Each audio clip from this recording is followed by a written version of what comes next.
Kia ora. So we're on page 26 now, and it's when you're looking for probabilities on the left of the curve. Now, it's the same idea, the same logic, in that this is a symmetrical graph or a symmetrical function.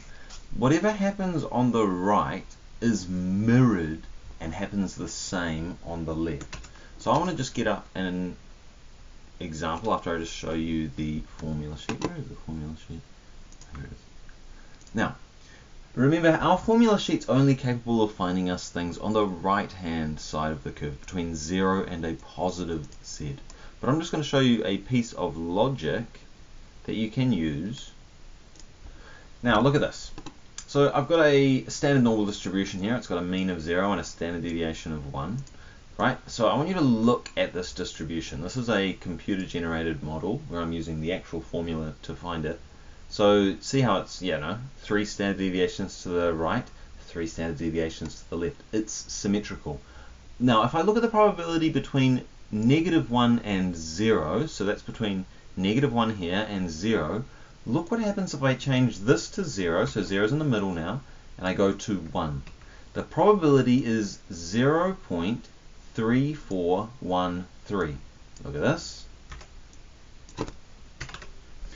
0.3413. The probability of any negative value between 0 and that negative value is exactly the same as the probability between 0 and that positive value. And that is because it is symmetrical, right? This is really important for this idea.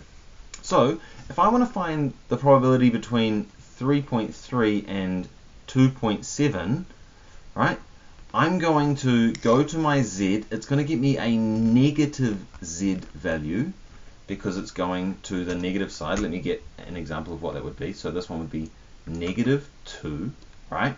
And the probability is 0.4772.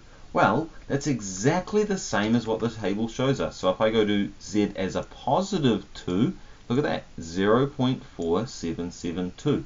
So if we've ever got a negative z value, what we can do is just treat it as a positive z value, and that will find us the correct probabilities. Because anything that's happening on the left is actually exactly the same and proportional to what is happening on the right. Okay, so let's do an example. So, same thing. Mean, 170. Standard deviation, 15. Zoom, let's draw my mean. 170. Standard deviation is 15. Now, calculate the probability that a student jumped between 150 and 170. So let's draw that. So 170 is in the middle, so 150 is going to have to be less than that. So I'm going to do it over here. X equals 150. Right?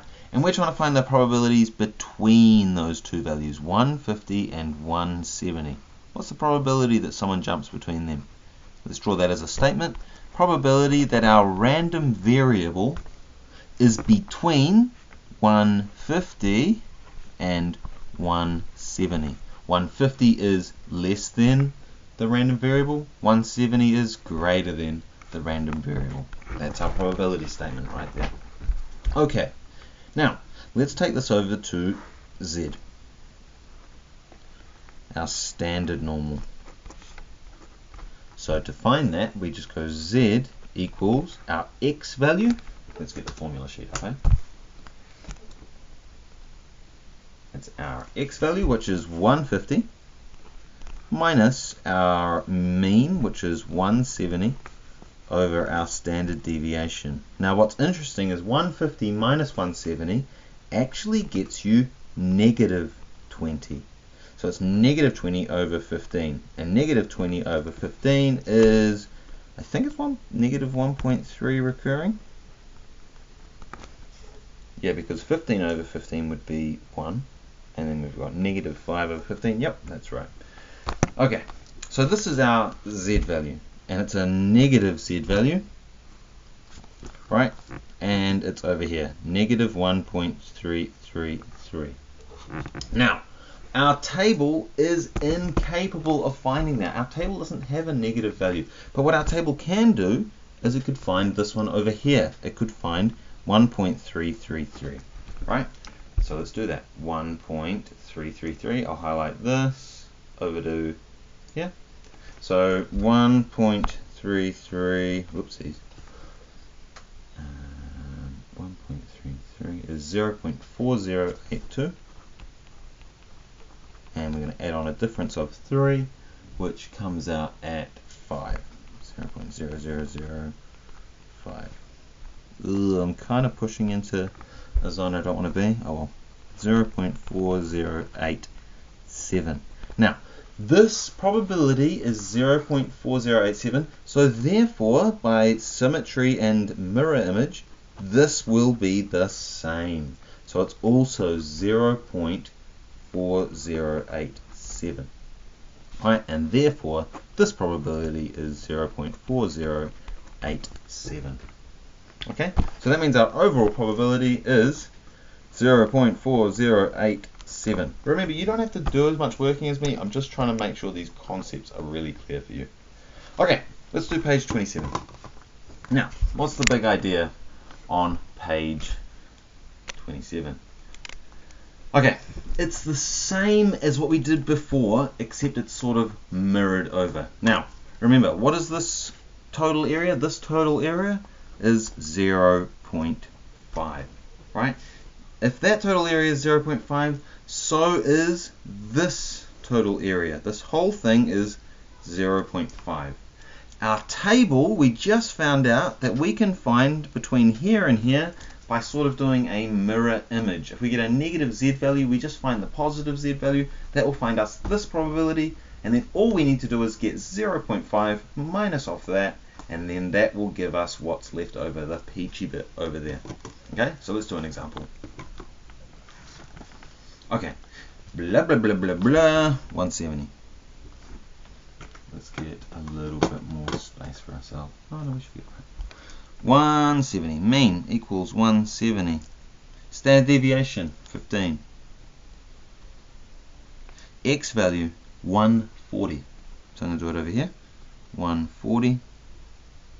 And let's have a look. Less than 140. So we're going to shade in everything underneath 140. Okay, that's our X. Let's write our probability statement. P X less than 140. That's what we're looking for. Okay, let's do our Z distribution. This is Z. We're interested in this value down here. Let's find it. So once you get your head around this, you don't actually have to do that much thinking with these questions. It's when we get to like merit and excellence, it's when you need to have a good understanding of how this system is actually working. Okay, so Z is little x 140 minus the mean 170 over the standard deviation 15. Okay, so that means our Z value, this is going to get us a negative value, so it's going to be negative 30 over 15, which is going to be negative 2. Negative 2. Let's find that in our table now. Negative 2. Oh, you can't do a negative value, but we can find the positive, so that's just 2.00. Here it is, 0.4772. Now, let's do the chain of reasoning, right? We found in our table from 0 up to positive 2. That's exactly the same as finding from 0 to our negative 2. So what I'm going to do is I'm going to shade this in horizontal. And we found this probability here, and it's 0.4772. Now if that value is 0.4772 and this total area to the left of this bold dark line that I've drawn is 0.5, all we need to do to find this probability is just 0.5 minus 0.4772, and that gets us 0.0228. So that is the probability that we're looking for right here. 0.0228. Alright, let's write in our probability statement. 0.0228. Remember, you can do all of this stuff in your head if you get good at it. It does take practice though. You're going to have to do a few questions to get your head around these. But yeah, that is page 27 done.